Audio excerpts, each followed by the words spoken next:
నమస్కారం. రాష్ట్ర వ్యవసాయ రంగాన్ని మరింత పటిష్టపరిచి అన్నదాతలను అభివృద్ధి పథంలో నడపాలనే ముఖ్య ఉద్దేశంతో పంటల సాగు, పశుపోషణ తదితర అంశాలలో ఆచరించవలసిన శాస్త్రీయ మెళకువలతో పాటు సాగు ఖర్చులను తగ్గించే అధునాతన సాంకేతిక పరిజ్ఞానాన్ని అన్నదాతలకు చేరవేస్తున్న రైతు నేస్తం కార్యక్రమానికి స్వాగతం. ఈనాటి కార్యక్రమంలోని ముఖ్య అంశాలు: వరిలో అగ్గి తెగులు నివారణ, పంటల సంరక్షణలో జీవ నియంత్రణ పద్ధతుల ప్రాముఖ్యత, ప్రొద్దుతిరుగుడులో సస్యరక్షణ, వర్మీ కంపోస్టు తయారీలో రైతు అనుభవం మొదలైన అంశాలుంటాయి.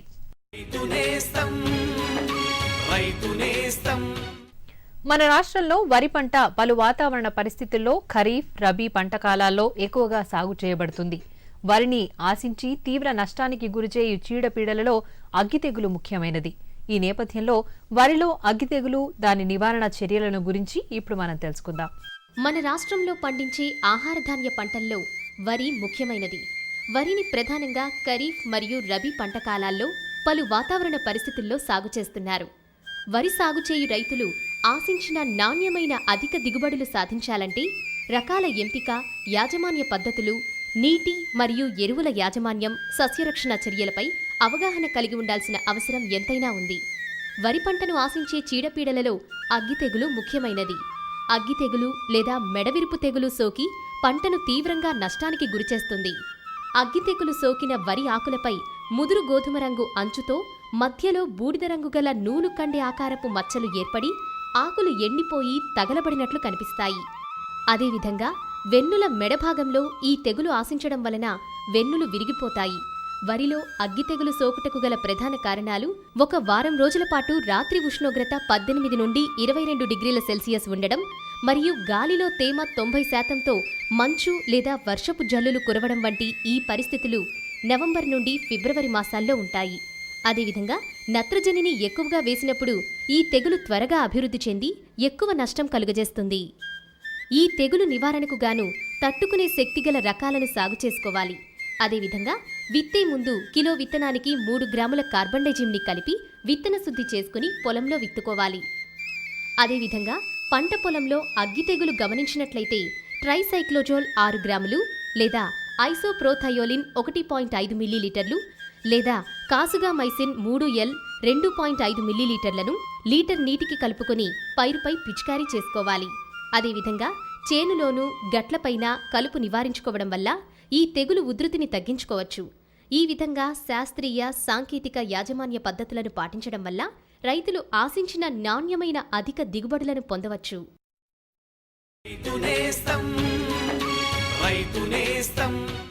ఇదిగో ఇంకా చెప్పు. అంతే. అరే అదేమిటయ్యా, ఇంత కొంచెం రసాయనిక ఎరువా? పొలం పనులు మానేసావేంటి? పొలం పనులు కాదు, అమాయకత్వాన్ని వదిలేశాను. మట్టి పరీక్షలు జరిపించాను. ఏం లేదు, ఇప్పుడెంత అవసరమో అంతే ఎరువుని పొలంలో జల్లుతాం. రైతన్నలు ఈ రోజే మీ సమీపంలోని జిల్లా భూపరీక్ష ప్రయోగశాలలో మట్టి పరీక్షలు జరిపించండి. మట్టిలోని పోషక తత్వాలు, తేమ, మొక్కల అభివృద్ధిని దృష్టిలో పెట్టుకుని కావలసిన పోషక తత్వాల్ని జల్లండి. అన్నట్టు మట్టిలోని సల్ఫర్, జింక్, బోరోన్ వంటి సూక్ష్మ పోషక తత్వాల గురించి తెలుసుకోవడం మర్చిపోకండి. ఎరువు ఇంకా జైవిక ఎరువుల్ని సరిగ్గా వాడి నేలలోని ఉత్పాదక శక్తిని పెంపొందించండి. దిగుబడిని పెంచి ఖర్చుని తగ్గించండి. అమూల్యమైన విదేశీ ద్రవ్యాన్ని పొదుపు చేయడంలో సహకరించండి. అంతేకాదు, కొద్ది కొద్దిగా నత్రజనిని అందించే ఎరువులు అంటే వేపతో కూడిన యూరియాకి ప్రాధాన్యతనివ్వండి. ఆకుల మీద యూరియాని జల్లండి. అరే వా, నిజంగానే తెలివైన వాడు అయ్యావే. అధిక సమాచారానికి సంప్రదించండి జిల్లా వ్యవసాయ అధికారి లేదా కిసాన్ కాల్ సెంటర్. ఆధునిక వ్యవసాయంలో అధిక దిగుబడులే లక్ష్యంగా మన రైతాంగం పంటల సాగులో రసాయనాలను విచ్చలవిడిగా వాడుతున్నా సత్ఫలితాలు ఇవ్వటం లేదు. ఈ నేపథ్యంలో రైతులు రసాయన మందుల మీద మాత్రమే ఆధారపడకుండా ప్రత్యామ్నాయ పద్ధతులను పెంపొందించుకోవాల్సిన అవసరం ఎంతైనా ఉంది. కనుక సస్యరక్షణలో పర్యావరణానికి హాని చేయకుండా మిత్ర పురుగులను సంరక్షించుకుంటూ తమకున్న ఆర్థిక వనరులలో చీడపీడలను నియంత్రించుకోవాలంటే జీవ నియంత్రణ పద్ధతులు సమర్థవంతమైనవి. కనుక ఇప్పుడు మనం పంటల సంరక్షణలో జీవ నియంత్రణ పద్ధతులు, వాటి ప్రాముఖ్యత గురించి తెలుసుకుందాం. ప్రకృతిలోని పరాన్న జీవులు, బదనికలు మరియు కొన్ని రకాల వైరల్, బ్యాక్టీరియల్, ఫంగల్ వ్యాధులు పంటలపై వచ్చే చీడపురుగులను అదుపులో ఉంచుతూ సమతుల్యాన్ని కాపాడడాన్ని జీవ నియంత్రణ అంటారు. హెచ్చు విషప్రభావం గల పురుగుమందులను పిచికారీ చేయడం వలన పరాన్నజీవులు, బదనికలు పూర్తిగా నాశనమవుతున్నాయి. చీడపురుగులు ఈ మందులకు తట్టుకునే శక్తిని సంతరించుకుని వీటిని అదుపు చేసే శత్రుపురుగులు నాశనమవ్వడం వలన తిరిగి విజృంభిస్తున్నాయి. కాబట్టి చీడపురుగులను అదుపులో ఉంచే తక్కువ విషప్రభావం గల మందులను అవసరాన్ని బట్టి వినియోగిస్తే కొంతవరకు ఈ పరాన్నజీవులను కాపాడవచ్చు. ముఖ్యంగా చీడపీడల ఉధృతికి వాడబడే జీవ నియంత్రణ పద్ధతులు మనం చూసుకున్నట్లయితే వీటిని ముఖ్యంగా 3 సాధనాలు మనం వాడుతూ ఉంటాం. మనం ముఖ్యంగా పరాన్నజీవుల వాడకం గురించి చెప్పుకున్నప్పుడు అన్నిటికంటే ముఖ్యంగా చెప్పుకోదగ్గది ట్రైకోగ్రామా గుడ్డు పరాన్నజీవి. ఈ ట్రైకోగ్రామా గుడ్డు పరాన్నజీవి ఏదైతే ఉన్నదో కార్డుల రూపంలో మన రైతు సోదరులకు లభ్యం చేయడం జరుగుతుంది. వరి వంటి పంటలో మనం ఆశించే కాండం తొలచి పురుగు కానివ్వండి, అదే రకంగా ఆకుముడత పురుగు కానివ్వండి, వీటి ఉధృతిని తగ్గించడానికి ట్రైకో కార్డుల్ని ఎకరానికి 4 చొప్పున నాటుకున్న 25 రోజుల నుంచి 30 రోజుల తర్వాత మనం మొదటిసారి రిలీజ్ చేసుకుంటూ వరుసగా 10 రోజుల వ్యవధిలో 5 సార్లు కనుక ట్రైకో కార్డుల్ని పెట్టుకున్నట్లయితే సమర్థవంతంగా తగ్గించుకోవచ్చు.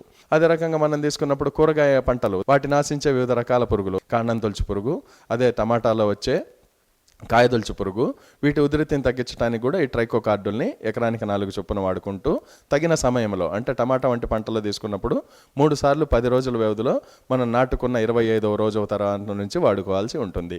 ఇక రెండవది పరాన్నజీవుల పరంగా చూసుకున్నప్పుడు అల్లిక రెక్కల పురుగు, తర్వాత అక్షింతల పురుగు, ఈ మధ్య కాలంలో ఎక్కువగా ప్రాచుర్యంలోకి వస్తున్న సాలీడు జాతులు ఏవైతే ఉన్నాయో, ముఖ్యంగా వరి, పత్తి వంటి పంటలు తీసుకున్నట్లయితే ఒక వరిలోనే సుమారుగా 200 ప్రజాతుల సాలీళ్లు మనం గుర్తించడం జరిగింది. ఇక మూడవది జీవరసాయనాల పరంగా చూసుకున్నప్పుడు అన్ని పంటల్లో ముఖ్యంగా వాడుకునేది ఎన్పివి వైరస్ ద్రావకం. ఈ ఎన్పివి వైరస్ ద్రావకం కాకపోతే మనం పొగాకు లద్దె పురుగును ఉద్దేశించిన ఎన్పివి వైరస్ ద్రావకం దానికి మాత్రమే వాడాలి. అదే రకంగా మన హెలికోవెర్ప అంటే శనగపచ్చ పురుగు అంటాం, దాని ఉధృతిని తగ్గించడానికి వాడే మన ఎన్పివి ద్రావకం ఏదైతే ఉందో అది దానికోసమే వాడాలి.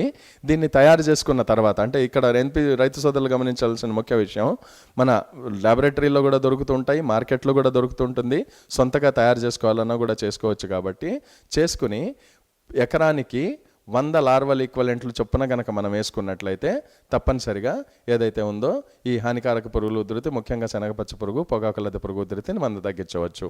ఇక కీటకనాశక శిలీంధ్రాల గురించి వచ్చినట్లయితే అన్నిటికంగా ముఖ్యంగా చెప్పుకోదగ్గది బవేరియా బేసియానా, మెటరైజం ఎనైసోప్లే, వర్టిసిలియం లకాని. మెటరైజం ఎనైసోప్లే అనేది మన ముఖ్యంగా ఈ వేరు నాశించే వేరు పురుగు, వాటి ఉధృతిని తగ్గించడానికి పనికొస్తుంది. వర్టిసిలియం లకాని తీసుకున్నట్లయితే రసం పీల్చే పురుగుల ఉధృతిని తగ్గించడానికి పనికొస్తుంది. కీటకనాశక శిలీంధ్రం ఏదైనప్పటికీ కూడా పొడి రూపంలో సహజంగా అవి లభ్యమవుతుంటాయి. కాబట్టి 5 గ్రాములు ప్రతి లీటర్ నీటికి కలుపుకొని సరైన సమయంలో 1 నుంచి 2 సార్లు 10 రోజుల వ్యవధితో కనుక పిచికారీ చేసుకున్నట్లయితే సమర్థవంతంగా పురుగుల ఉధృతిని తగ్గించుకోవచ్చు. ఇక చివరిగా తెగుళ్ళని మనం చూసుకున్నప్పుడు అది వరి కానివ్వండి, పత్తి కానివ్వండి, మిగతా ఏదైనా పంటలు కంది కానివ్వండి, వాటిని తీసుకున్నప్పుడు కూరగాయల్లో కూడా వాటిలో ముఖ్యంగా మనం ఆశించేది, ఉదాహరణకు వరి తీసుకున్నట్లయితే అగ్గి తెగులు, పాముపొడి తెగులు వస్తుంటాయి. వాటి ఉధృతిని తగ్గించడానికి సూడోమోనాస్ ఫ్లోరెసెన్స్ అనబడే బ్యాక్టీరియా ఆధారిత జీవరసాయనం పొడి రూపంలో లభ్యమవుతుంది, మార్కెట్లో లభ్యమవుతుంది, వ్యవసాయ శాఖ ఆధ్వర్యంలోని బయాలజికల్ కంట్రోల్ ల్యాబొరేటరీ నుంచి లభ్యమవుతుంది. ఆచార్య ఎన్జే రంగ వ్యవసాయ విశ్వవిద్యాలయం మా ల్యాబొరేటరీ నుంచి కూడా రైతు సోదరులు తీసుకోవచ్చు. దీన్ని విత్తన శుద్ధి కన్నా వాడుకుంటే అంటే ముఖ్యంగా మనం తీసుకున్నప్పుడు 10 గ్రాములు ప్రతి కిలో విత్తనానికి కలిపి విత్తన శుద్ధి చేసుకున్నట్లయితే, విత్తుకునే ముందు ముఖ్యంగా చేసుకున్నట్లయితే మనం మున్ముందు పంట కాలంలో రాబోయే తెగుళ్ళ ఉధృతిని తగ్గించవచ్చు.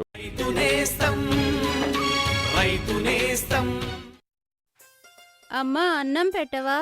కాసేపు ఆగమ్మా, పప్పు ఇంకా ఉడకలేదు. ఇంకా దిగులక్కర్లేదే, ఇక పప్పు చక్కగా ఉడుకుతుంది.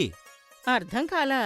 ఇప్పుడు ఎన్ఎఫ్ఎస్ఎం కింద పప్పు దినుసుల దిగుబడి పెంచే పద్ధతులను తెలిపే 1000 ప్రాంతాలను ఎంపిక చేశారు. అందులో మన ప్రాంతం కూడా ఉంది. దానివల్ల మనకేంటి లాభం? మన 5 ఎకరాల పొలం కోసం ఎరువు, కీటకనాశనులే కాకుండా మంచి విత్తనాల కిట్ కూడా ఇస్తారు. ఈ పప్పు దినుసులంతా మనమేం చేస్తాం? చెప్తా విను. ప్రభుత్వం పప్పు దినుసుల కనిష్ట మద్దతు ధరను బాగా పెంచింది. ఇంకా వాటి కొనుగోలుకు కూడా అన్ని ఏర్పాట్లు చేసింది. దానివల్ల ఆదాయం పెరుగుతుంది. మన పాప మంచి స్కూల్లో చేరి వ్యవసాయ శాస్త్రవేత్త అవుతుంది.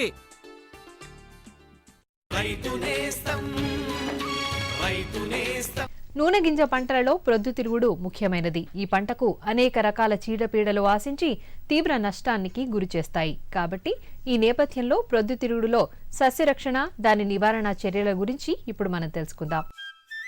వేరుశనగ నూనె, నువ్వుల నూనె కంటే కూడా ప్రొద్దుతిరుగుడు నూనె శ్రేష్టమైనది. దీని నుండి వనస్పతి కూడా తయారు చేస్తారు. దీని నూనె గుండెపోటు గల వారికి చాలా మంచిది. మన రాష్ట్రంలో ఈ పంటను 4.26 లక్షల ఎకరాల్లో పండిస్తూ 4.37 లక్షల టన్నుల దిగుబడినిస్తోంది. ప్రొద్దుతిరుగుడు సాగు చేయి రైతులు ఆశించిన అధిక దిగుబడులు సాధించాలంటే తగిన శాస్త్రీయ యాజమాన్య పద్ధతులు, సస్యరక్షణ చర్యలపై అవగాహన కలిగి ఉండాల్సిన అవసరం ఎంతైనా ఉంది. ప్రొద్దుతిరుగుడును ఆశించే చీడపీడలలో పొగాకు లద్దె పురుగు, శనగపచ్చ పురుగు, ఆల్టర్నేరియా ఆకుమచ్చ తెగులు, బూడిద తెగులు వంటివి ముఖ్యమైనవి. పొగాకు లద్దె పురుగు తొలి దశలో గుంపులుగా ఆకులపై చేరి పత్రహరితాన్ని గీకి తింటాయి. దీనివలన ఆకులు జల్లెడాకులుగా మారతాయి. దీని నివారణకు గాను 1 లీటర్ మోనోక్రోటోఫాస్ లేదా 1 కిలో కార్బరిల్ పొడిమందును తగు నీటితో కలిపి ఉండలుగా తయారు చేసుకుని మొక్కల మొదళ్ల దగ్గర సాయంత్రం సమయంలో వేసుకోవాలి. లేదా 5 మిల్లీలీటర్ల స్పైనోసాడ్ను 1 లీటర్ నీటికి కలుపుకొని పైరుపై పిచికారీ చేసుకోవాలి. శనగపచ్చ పురుగు లేదా తలను తొలిచే పురుగు ప్రొద్దుతిరుగుడు పండించే అన్ని ప్రాంతాల్లో ఆశిస్తుంది. దీని రెక్కల పురుగుల ముందు రెక్కలు మసక గోధుమ రంగులో ఉంటాయి. ఇవి లేత ఆకుల మీద, విచ్చుకునే పువ్వుల మీద గ్రుడ్లు పెడతాయి. ఈ గ్రుడ్ల నుండి వెలువడిన పిల్ల పురుగులు లేత ఆకుపచ్చ రంగులో, పెరిగిన లార్వాలు ముదురు ఆకుపచ్చ రంగు నుండి గోధుమ రంగులోనూ ఉంటాయి. ఈ పురుగు ముఖ్యంగా కోశస్థ దశలో భూమిలో గడుపుతాయి. ఎకరాకు 4 నుండి 5 లింగాకర్షక బుట్టలు అమర్చి పురుగు ఉనికిని గమనించుకోవాలి. దీని లార్వాలు పువ్వుల, గింజల మధ్య చేరి గింజలను తినడం వల్ల అధిక నష్టాన్ని కలుగజేస్తాయి. ఉధృతి ఎక్కువగా ఉన్న ఎడల ఎండోసల్ఫాన్ లేదా క్వినాల్ఫాస్ లేదా క్లోరిఫైరిఫాస్ 2 మిల్లీలీటర్లు లీటర్ నీటికి కలిపి పిచికారీ చేసుకోవాలి. ఆల్టర్నేరియా ఆకుమచ్చ తెగులు అన్ని ప్రాంతాల్లో పంటను ఆశించి విపరీత నష్టం కలుగజేస్తుంది. ఇది వర్షాకాలం, చలికాలంలో ఎక్కువగా ఆశిస్తుంది. వాతావరణం అనుకూలించినట్లయితే పంట వేసిన 50 నుంచి 60 రోజుల వరకు ఈ తెగులు ఆశిస్తుంది. ముదురు గోధుమ రంగు లేదా నల్లటి గుండ్రని లేదా అండాకారపు మచ్చలు మొదట ఆకులపై ఏర్పడతాయి. ఈ మచ్చల చుట్టూ పసుపచ్చని వలయాలు ఏర్పడి మచ్చల మధ్యభాగం బూడిద రంగులో ఉంటుంది. ఈ తెగులు నివారణకు గాను పంట అవశేషాలు మరియు శిలీంధ్రానికి ఆశ్రయమిచ్చే ఇతర కలుపు మొక్కల నిర్మూలన చేసుకోవాలి. థైరం లేదా కాప్టాన్ 3 గ్రాములు కిలో విత్తనానికి కలిపి విత్తన శుద్ధి చేసుకుని విత్తనాన్ని విత్తుకోవాలి. అదేవిధంగా మాంకోజెబ్ 3 గ్రాములు లేక జెనెప్ 2 గ్రాములు లీటర్ నీటికి కలిపి పిచికారీ చేసుకోవాలి. బూడిద తెగులు ఆకుల పైన మరియు అడుగు భాగాన బూడిద వంటి పొడిచే కప్పబడి ఉంటాయి. తేమ తక్కువగా ఉండే పొడి వాతావరణంలో తెగులు తీవ్రత ఎక్కువగా ఉంటుంది. దీని నివారణకు గాను లీటర్ నీటికి 3 గ్రాముల నీటిలో కరిగే గంధకం పొడిని లేక 1 మిల్లీలీటర్ డినో క్యాప్ను కలుపుకొని పైరుపై పిచికారీ చేసుకోవాలి.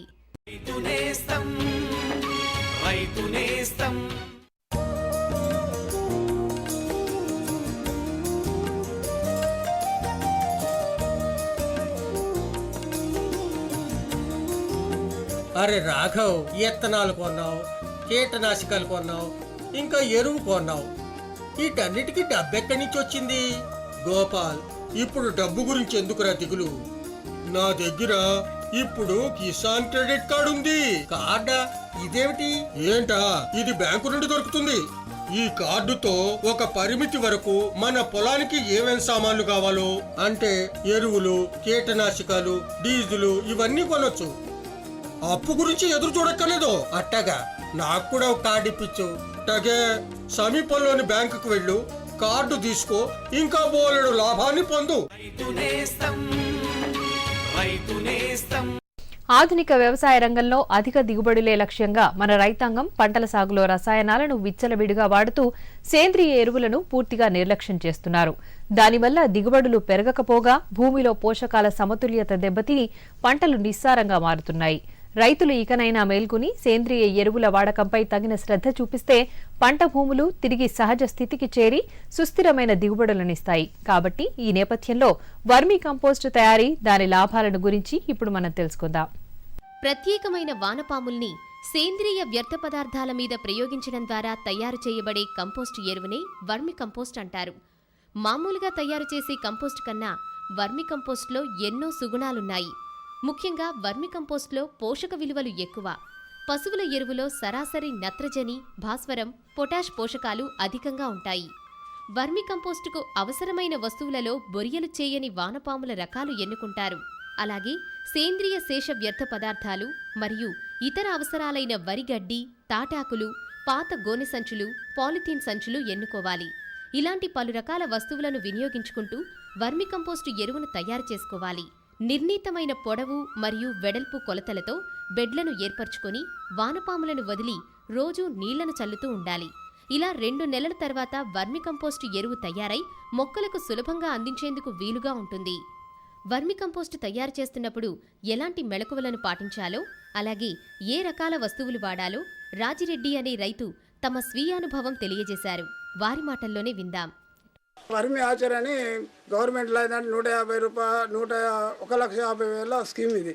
అయితే రైతు ఏంటంటే 70,000 పెట్టుకుంటే 70,000 రైతు గవర్నమెంట్లో ఇస్తుంది.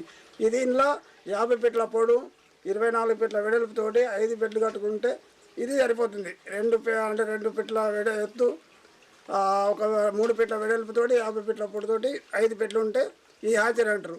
అది ఏంటంటే అది చిన్నది వర్మి కంపోస్టు. అది 40,000 స్కీము. దానిలో ఏంటంటే 20,000 మన రైతు వారికి భరిస్తే ఇంక 20,000 గవర్నమెంట్ ఇప్పుడు ఎన్ని అన్నా ఒక రైతుకి ఎన్ని కావాలంటే అన్ని ఇస్తామని గవర్నమెంట్ చెప్తున్నారు. మేము అట్లా దాని మీద ఇది నడుస్తుంది. దీనిలో వేసేది ఏంటంటే అడుగు చెత్త ఫస్ట్ అలా చెత్త వేసి తర్వాత ఏంటంటే కొంచెం ఆ చెత్త వేసేదంటే అడుగు వేసేది ఏ చెత్త వేసినా వస్తుంది. తర్వాత ఏంటంటే కొంచెం కుళ్ళిపోయింది. ఇది కుళ్ళిపోయిన చెత్తను కొంచెం వేయాలి. ఈ కుళ్ళిపోయిన చెత్త వేసి మీకెళ్ళి కొంచెం నీళ్ళు వేసి మీకెళ్ళి పెండ, ఇది పెండ వేయాలి. మీకెళ్ళి కలిపి పెండ కలిపి పోసుకుంటే సరిపోతుంది. పోసుకొని మీద ఎర్రలు వేస్తే అది సరిపోతుంది. ఒక లేయర్లో ఏంటంటే అడుగు గట్టిది మీద కుళ్ళిన తుప్పు, మీకెళ్ళి కొంచెం పెండ ఉంటే పెండ లేకపోతే మామూలుగా పెండ నీళ్ళు కలుపుకున్నా సరిపోతుంది. మీకెళ్ళి ఒక బెడ్కు 15 కిలో ఎర్రలు వేసుకుంటే మొత్తం సరిపోతుంది. 10 కిలో అంటే ఒక్కొక్క కిలోకు 30 రూపాయలు మేము ఇస్తున్నాం. 30 రూపాయలు అంటే 30కి 15 కిలోలు ఆ ప్రకారం వేసుకుంటే ఒక 2 నెలల్లో ఎరువు తయారైపోతుంది. పూల చెట్టుకు ఎక్కువ కృషి చేస్తున్నారు అందరూ. పోతే మామిళ్ళకు ఈ పసుపు తోటలకు ఏంటంటే ఇప్పుడు కొంచెం పసుపు కూడా బాగుంటాయి కానీ కొంచెం రేట్ లేదని రైతు కొంచెం వెనుక ముందు అవుతుంది. కానీ పసుపు కూడా బాగా పనిచేస్తుంది. చెరుకు అయితే ఉత్తమం. చెరుకు ఎంత పోసుకున్నా కానీ అంత దిగుబడి ఖచ్చితంగా వస్తుంది మాకైతే. మేమైతే ఒక 5 ఎకరాలు దీంతో 5 ఎకరాలు చెరుకు సాగు చేస్తున్నాము. 10 ఎకరాలు పొలం సాగు చేస్తున్నాం. పొలంలో మేము సొంత పొలం మొత్తం ఇదే పోసుకుంటున్నాం. వేరే ఫర్టిలైజర్ వాడకుండా పొలంలో ఇది వాడుతున్నాము. ఇది మలబరి నడుస్తుంది. 15 సంవత్సరాల నుంచి మలబరిలో ఏమైతే ఎరువులు వాడకుండా మొత్తం వర్మి కంపోస్ట్ చేసి మేము మలబరి 5 సంవత్సరాల నుంచి నడిపిస్తూ ఉన్నాం. ఏం చేయను? సరే నేను వెళ్తాను. అలాగా? సరే సరే సరే సరే సరే అలాగేనండి. సరే సరే. ఎవరితోనండి ఇంతగా తెగనవ్వుతూ మాట్లాడుతున్నారు? కిసాన్ కాల్ సెంటర్ విశేషజ్ఞుడితో పంట గురించి సలహా తీసుకుంటున్నాను. పొద్దున సరే, మధ్యాహ్నం కూడానా? కిసాన్ కాల్ సెంటర్ ఉదయం 6 గంటల నుండి రాత్రి 10 వరకు తెరిచే ఉంటుంది. ఆదివారం కూడానా? ఏడాదిలో 365 రోజులు తెరిచుంటుంది. మరి ఇంత ఫోన్ బిల్లు ఎవరు కడతారు? కిసాన్ కాల్ సెంటర్ యొక్క సేవ ఉచితం. కానీ నువ్వివన్నీ ఎందుకు అడుగుతున్నావు? నేను ఇంకేదో అనుకున్నానులేండి. రైతులారా, వ్యవసాయ సంబంధిత సమస్యలకి మీ భాషలో వెంటనే సమాధానాన్ని పొందడానికి దేశంలోని ఏ ఫోన్ నుంచైనా జాతీయ హెల్ప్ లైన్ నంబర్ 1800-1801-1551 పై సంప్రదించండి. రైతుల నేస్తం కిసాన్ కాల్ సెంటర్. రైతు నేస్తం కార్యక్రమంపై మీ సలహాలు సూచనలు తెలియజేయవలసిన మా చిరునామా రైతు నేస్తం, డిప్యూటీ డైరెక్టర్ జనరల్, దూరదర్శన్ కేంద్రం, రామంతపూర్, హైదరాబాద్ 500013.